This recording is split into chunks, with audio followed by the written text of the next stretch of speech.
demo. But the reason I've sort of created this PowerPoint is so that, because I'm the only one working on Linpack, so hopefully you guys should get a good enough knowledge so that if something were to happen to me and I couldn't compete in competition, you'd be able to use this PowerPoint slide as a bit of a guide to running it and everything, yeah. So if you're at the Linux conference presentation, you probably recognise a couple of these dot points, but basically Linpack was a linear algebra tool that allowed supercomputers to perform algebra functions that was written in Fortran. And one of the main functions that it used to do was on matrices. And as supercomputers got more memory, they could run bigger matrices, and the computation time got exponentially larger. So to estimate the calculation times, they decided to come up with a benchmarking tool. And so then in 2000, they rewrote that benchmarking tool and called it HPL because it was optimized for supercomputers and rewritten in C. And then I think in about 2007, NVIDIA came out and released CUDA high performance Linpack. Alright, so this is a bit of a general overview of what goes on when Linpack's actually running. So first it reads in an input file and it creates a specified matrix size. So you would say you specified 100, it'll do a 100 by 100 matrix, and it will fill that with random variables inside that, and they're all non-zero values. And then it would do some matrix operations, time how long it takes, and from that it can work out the flops. So I'll go into a bit more detail here. Bear with me because I will show some diagrams to help explain some of it. So the algorithm that's actually running on the matrices when it's doing the operations is called LU decomposition or LU factorization. And so there's the equation there, A equals LU, and the A is basically the randomly generated matrix that Linpack creates when it reads the input file, and then LU are two triangular matrices, and L is the lower matrix and U is the upper matrix. Some of that, some people might have more information on that than others, so I'll show you a diagram to help explain that. So on the top left, we've got A, which is our Linpack matrix. Then you've got L, which is the bottom or the lower triangular matrix. And then we've got U, which is the upper triangular matrix. And so as you can see, it's L times U. So when you times two matrices, you do row column. So when you, if you do the reverse of that, you're left with these equations, linear equations, and you can't, and that's basically what it's doing. So the matrix just represents a series of linear equations, and then Linpack's trying to solve them. You can't actually solve that without putting a limit on the triangular matrix. So the diagonal line on L, if you make them all 1, then you can actually solve the linear equations, and you can get values for U. And so you can work out the number of operations you're going to do based on the size of the matrix of n, and that's why it's the calculation time exponentially increases. If you have 100 and then you go to 1,000, the calculation time is a lot larger. So compiling Linpack is pretty simple compared to the rest of the applications like GraphLab and Nemo5.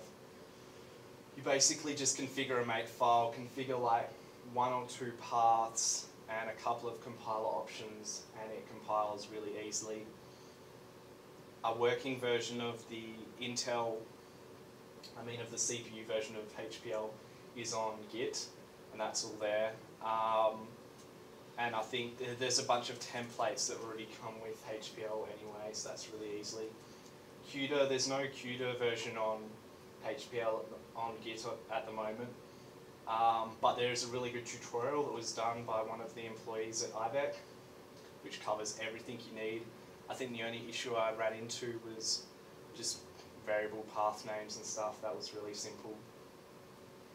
Oh, and with the CPU version of CUDA, I mean the CPU version of HPL, I think it was one of the libraries was missing or something, and that was it. It was very simple. But I'll go through that in the demo. Okay, so once you've actually got Linpack compiled, then you actually have to configure to get it running. So it comes with an example input file. With the CPU version, it's just a text file, and with CUDA, it's a DAT file, same thing. And all the parameters are the same, so you've got explanations there. So n's the matrix size. You want the value of n to use at least 80% of your memory to maximize the efficiency of the program.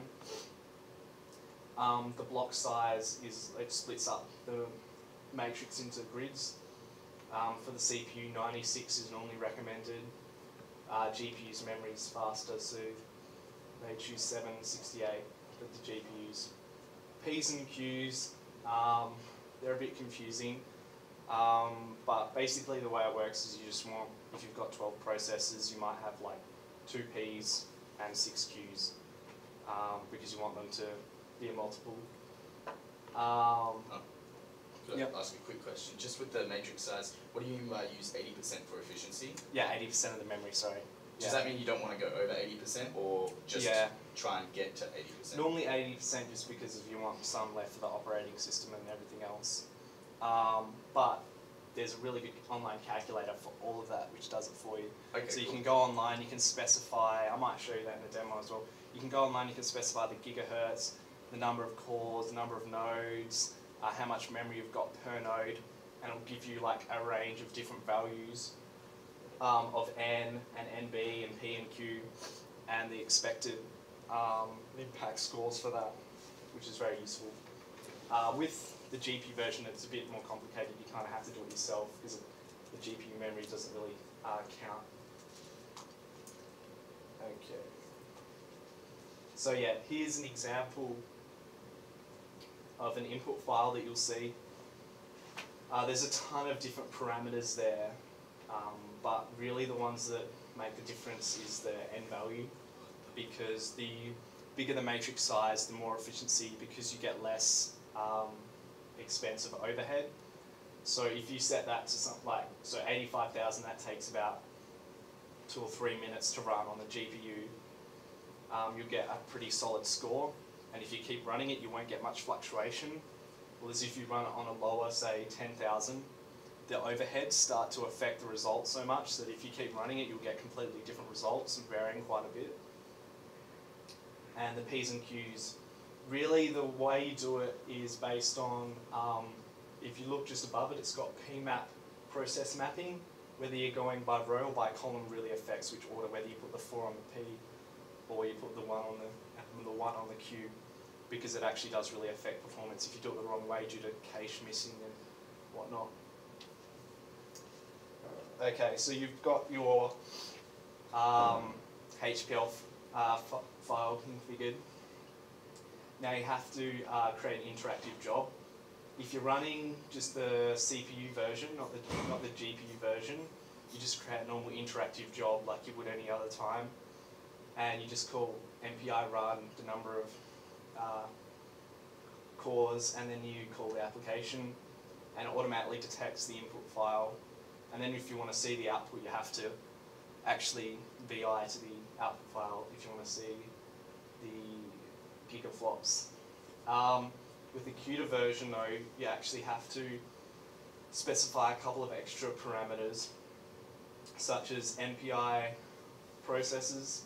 So that's important if you want to run it on a number of nodes, because if you don't specify that and you say you want 2 nodes and 2 GPUs per node, which means you're going to have a total of 4 GPUs, it'll try and access 4 GPUs on the one node, even though you've told it to run across 2 nodes, you actually have to specify 1 process per node. And then there's actually a file called run Linpack. In there it has a bunch of, I'll show you that in a second, it has a bunch of other options to loading shared libraries and configuring the number of GPUs, etc. And that just calls MPI run XHPL, and it outputs to the console, so you don't have to go to an output file. So this one's a bit hard to read, but the most important one is not just the MPI run there, but just above it, it's got the library path where it points to CUDA. If you don't have that, it won't run at all, which is why you need to run it through the Linpack file, because otherwise if you just call MPI run yourself, it will throw an error saying it can't find a shared library. But it also configures a number of CPUs per core, but all that's pretty default, and all that's covered in the wiki tutorial that I linked to earlier. Okay, so demo time. Skip. I'll go back to the start.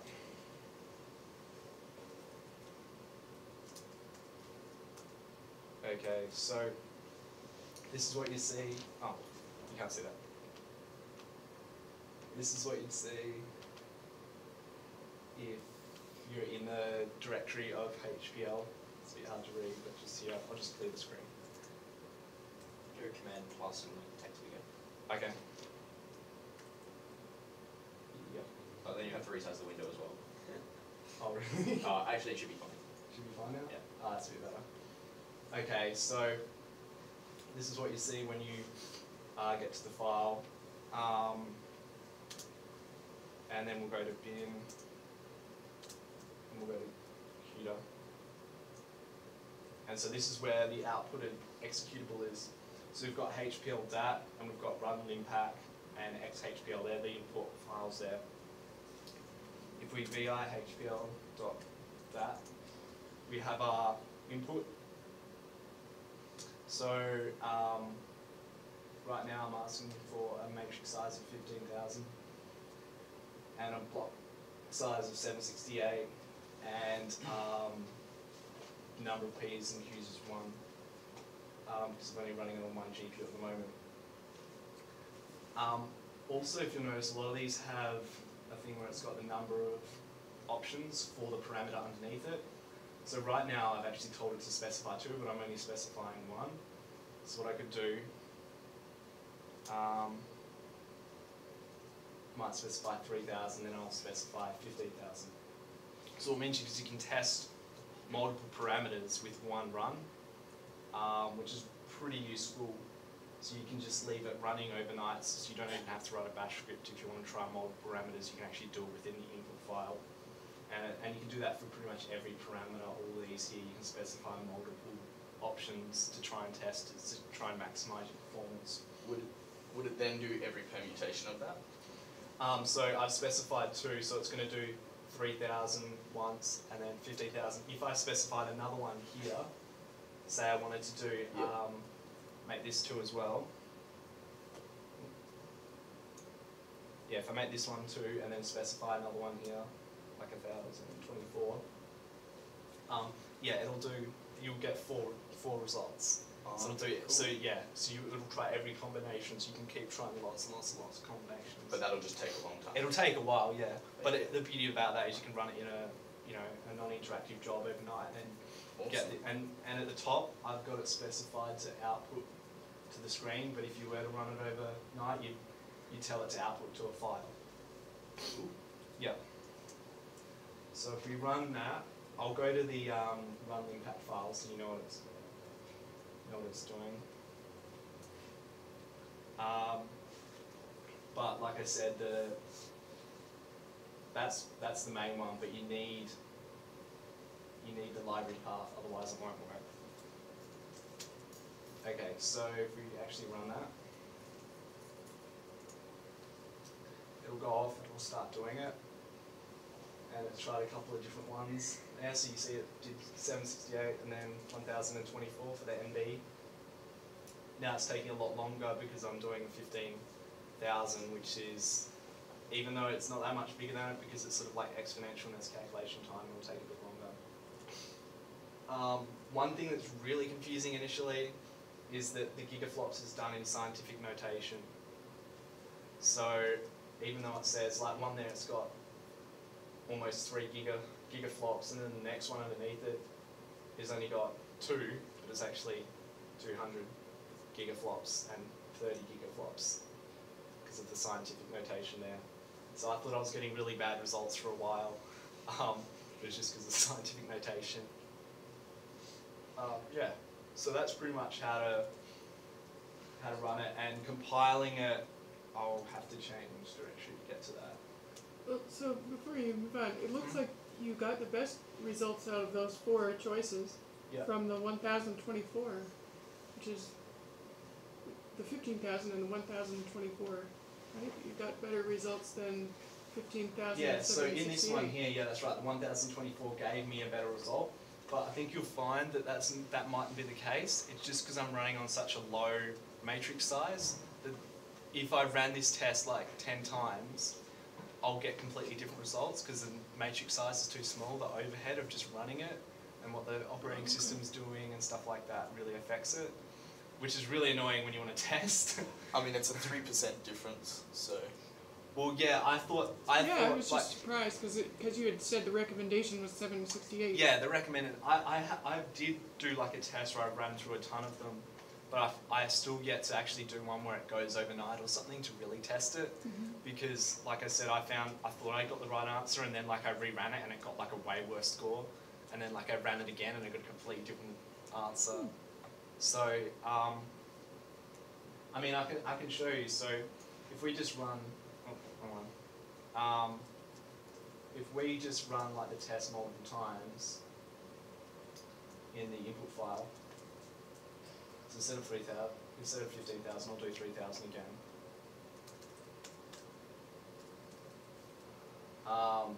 So it's going to do it twice.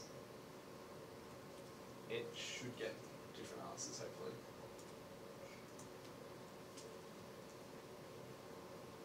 So we've got 3, 3.2, 4, 3. So... Wow, that's a big drop. Yeah. Magnitude. Or a magnitude. So I mean, like, this one here, it's better than this one, right? And then this one's just hugely better than even though that they're one. identical. Even though they're, yeah, exactly the same run, you've got like an extra gigaflop basically. Yeah. And so I guess that you could see that directly from those times, how they vary. yeah, that's right. So because it's based on time, right? And the amount of operations you do is exactly the same if you use the same matrix size, even if the random numbers are different. Right. Wow, would that be accounted for because you just ran an operation before? I thought that too. So I did tests where if I ran a couple earlier, whether it affected the result, it does affect it a little bit by the looks of it. So it's quicker if it's already done a result? It seems like it is, whether it's caching something or network, whether it doesn't have to wait for the network. Maybe he has to preload something before and... Yeah. So there could be a number of reasons. So that's one thing to look into. So a lot of people, you'll see, they'll run like a couple of smaller tests first before they actually run their full big one. Whether it like warms it up or something, it's interesting. Oh, that's interesting. So what size N do you anticipate you would need in order to actually get your best tests result? For me, just when I'm testing, I normally run at 85,000, but that takes like 3 or 4 minutes to run on the GPUs. But it's actually dependent on how much memory we have, because we'll have, and also whether we end up going CPUs as well as GPUs, because right now the Q to HPL actually uses the CPU and the GPU, so, and it uses that memory as well. So if we just tell it to run on the GPU, then we're only limited to 6 gig per GPU, which is still a lot of memory. But you know, the nodes, I think we had 16 gig did we go for per node? Is that what we went with? I think we did, right? And then if you have 2 nodes and then plus GPUs, you got more memory, which means you get a bigger matrix, which effectively means you should be able to get a better score. Yeah, it's really time based. So when you were saying 80% of the memory, is that 80% of the total memory? Yeah. 80% of memory per node. No, 80% of the total. The total, okay. Yeah. Oh, that's right. I can show you that web page, shouldn't I? Because it is pretty useful. Is that the calculator? Yeah, that's Cool. okay. No, that's a bit. Oh, that one's different. That's not the on my calculator, but I'll show you that as well. I can go with it. No. Alright, I'll just go one manually. Okay. This got Google right, so. Oh, sorry.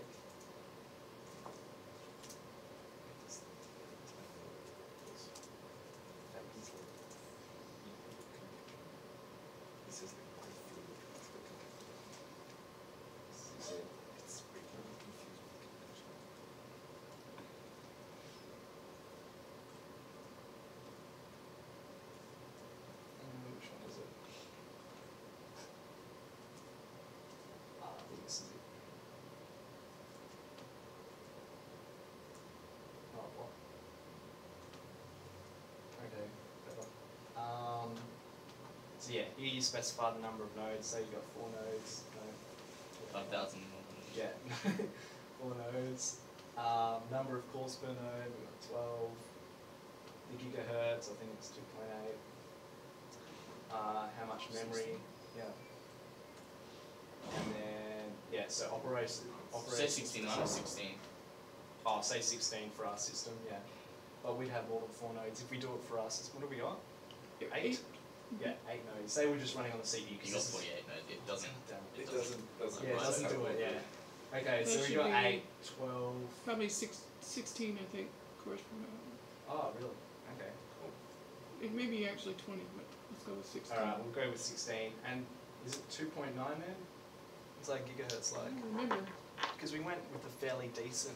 Yeah, we did, but I don't remember what it was. I'll go 2.9 because Sure. 2.8 seems. Operations per cycle. Operations per cycle is Intel CPUs, Okay. all standard, right? Whereas if it was a GPU, you kind of have to change that and look it up. So it could be similar. So here, I wish I could make this bigger. Hang on.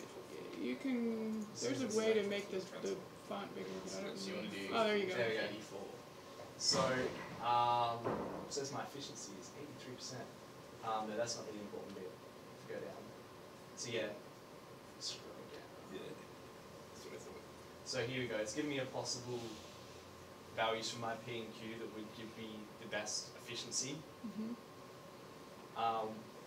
And then here is your big table. If I can see the scroll bar. Where is it? There is no scroll bar. Just It's, Well, you have to scroll a little bit, then it reveals itself, and you Yeah. have to quickly grab it before it disappears. Alright, so yeah, so this is a massive table that you can try at different values, and it really depends on your computer and everything. So you can try different block sizes and then different memory efficiency. So you can use 100%, but they normally say 80% is best. But it's really up to your machine because of about really how much is available and taken from the operating system and networking and everything. So is that your maximum when you go 128 by 100%? Yeah, Sorry. 2 fingers. Yeah. Okay, so there we go, now we can scroll there. Yeah, so you can go 100% and you can go like full block size, 256, and it's really just trial. But the problem is when you're testing with such large numbers, right, it's going to take ages. You can actually work it out using that formula I had in the slides. If you substitute in N, you can work out the operation count, Yeah. and you can work out based on what a smaller benchmark your gigaflops were for that, you can work out how long it would take to run this test. So it might take like a couple of hours or something to run. So when you're at that stage, it's a bit harder to run, to fine tune. Sorry, what was the N and NB again? That's the so that's it splits it up into grids. So for the block size of different grids.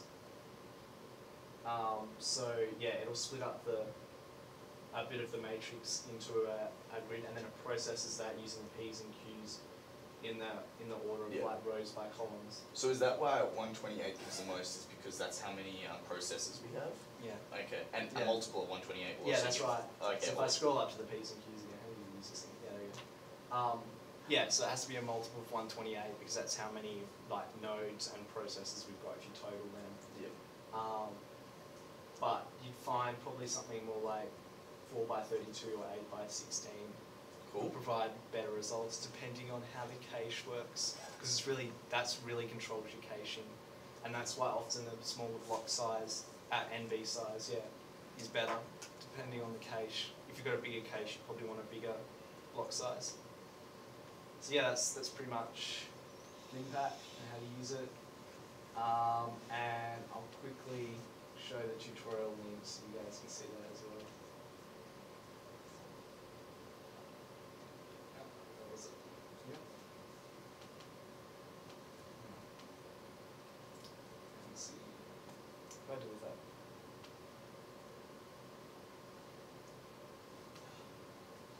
Okay.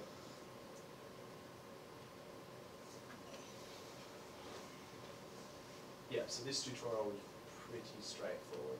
Like I said, the biggest problem I had in compiling was just variable names. You may need to When I'm typing it in.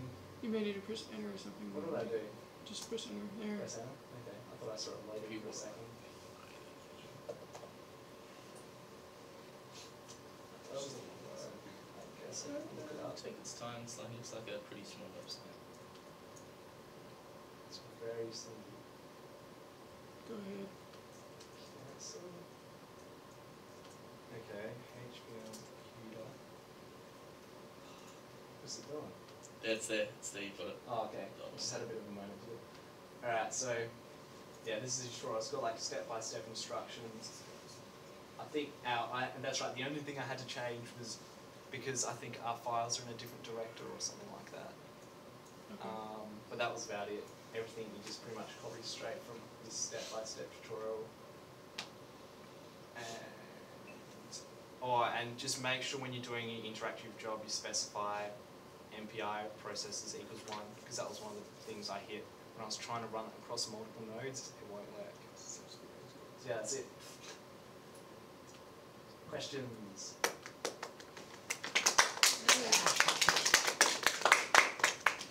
Any further questions for Jake? How long do you anticipate the run will take for the final run that you're Well, that's the gonna thing do? is, like I said, I could estimate it based on how much memory we have and how much we think the system will run. But like I said, right now when I'm testing with like a size of 85,000, I probably want to try like 130 or something like that.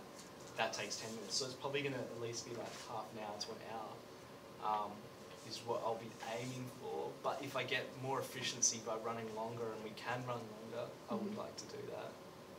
Okay. But it really depends on like, if you run it for 2 hours and you get like an extra couple of flops and you run it for 1 hour and you just get, you only get a couple of flops less, it's like, what's the point, right? So that's what it's going to come down to is it really worth running it for longer? Right. And you could be working on other stuff or something. Okay. Because I know we get to run Linpack before, right? Right. We read it before the official. Well, then it doesn't matter, does it? Well, that's No, right. sorry. So how long do you get to run it for? A day or something? Because I mean, if we get to do it, I would like to try and run it as long as we can, or as long as the memory will allow us to. Well, so I anticipate you'll need to spend a lot of time running it here while the machine is here. That's right. I'll be spending a lot of time running it here, or like submitting like it overnight or something with a ton of parameters, and then come back and look at it. That is the good thing about the file, is it makes it easy for you to do that. That is nice. That's something I never knew about that. No, I've all the example files I've looked up on the net all have like 20 different n values and block values, and then all the different, like I wrote a massive one that tried every parameter, every combination, and it just looked like it was going to go on forever. Yeah. Okay. Very good. Well, thank you, Jake. Rebecca, could I get you to quickly look at something for 1 second?